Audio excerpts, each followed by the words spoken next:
After the costly lessons in North Africa and Italy, we understood that only thorough preparation, accurate intelligence, and an unyielding spirit could see us through. Now we were ready for the ultimate challenge, landing in Normandy, opening a second front, directly confronting Hitler's fortress Europe. It was a deadly gamble, but we knew this was the only way to end the war. David Cohen moves military models around the map, simulating the attack and defense directions of the two sides.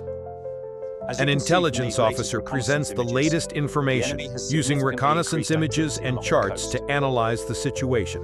A picture of Colonel Klaus Richter appears in the intelligence report with the caption, "Armored Commander, Blitzkrieg Specialist." Jack Riley and his comrades are crammed into the narrow cargo hold of a transport ship, ready for the landing with a tense atmosphere.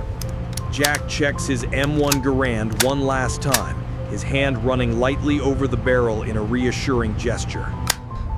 A young soldier sits motionless in the darkness, his eyes filled with anxiety about the upcoming battle.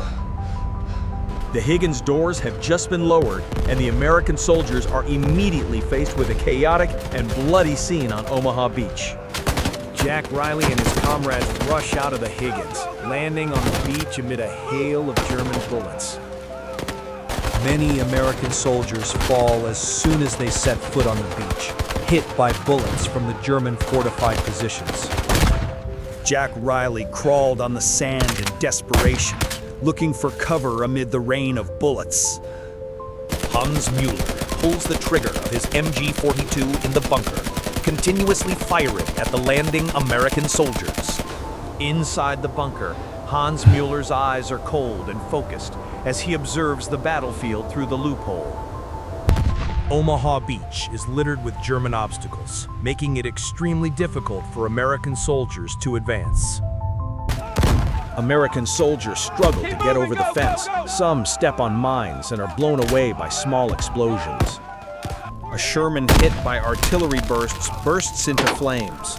The tank crew tries to escape amid the explosions and flames. Richter gripped the radio and ordered a counterattack in German, demanding the destruction of all American soldiers on the beach.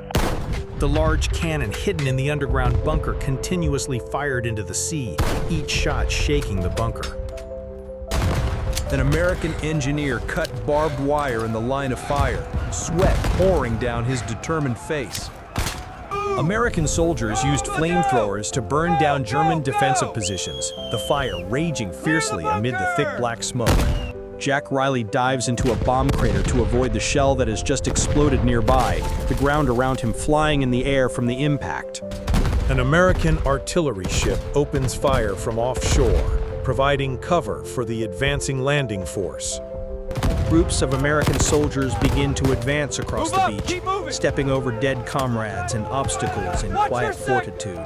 Hans Mueller rushes to reload his MG-42, sweat dripping as he glances at the battlefield through the loophole. Hans continues to fire, trying to hold back the rising tide of American soldiers, his face showing the exhaustion of hours of fighting. Jack Riley and a few other soldiers finally reach the foot of the hill, found shelter, and turned to look back at the desolate beach beyond. Jack looked up at the top of the hill where the German bunker still held, his eyes shining with determination amid the weariness on his face. A column of Sherman tanks and American infantrymen advanced across the green fields of Normandy, signaling the transition from chaos to counterattack.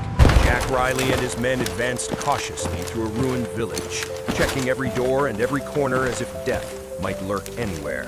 Colonel Klaus Richter and German soldiers urgently placed mines and barbed wire in the forest to create a defensive line to block the Allied advance. Klaus Richter stops and turns his anxious but determined gaze toward the front. A German Fieseler Storch flies over the mountains on a reconnaissance mission for Allied positions. Second Lieutenant Eric Schmidt watches the ground through the binoculars in the cockpit of the Storch, his mind completely focused on the mission. A huge column of black smoke rises from the horizon, signaling a fierce battle is raging in the distance. Jack Riley adjusts the gun in his hand, his eyes shining with determination as he moves into the new battle line. Schnell! A group of German soldiers hide deep in the woods, preparing for a surprise ambush. Hans Mueller clings to the treetops, observing the Allied forces through binoculars and whispering instructions into his walkie-talkie. In a top-secret laboratory, American engineers are perfecting a new spy device in preparation for an upcoming mission.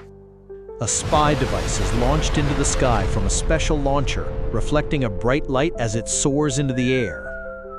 Captain David Cohen sits in a state-of-the-art intelligence station, intently monitoring the data transmitted by the newly launched reconnaissance device.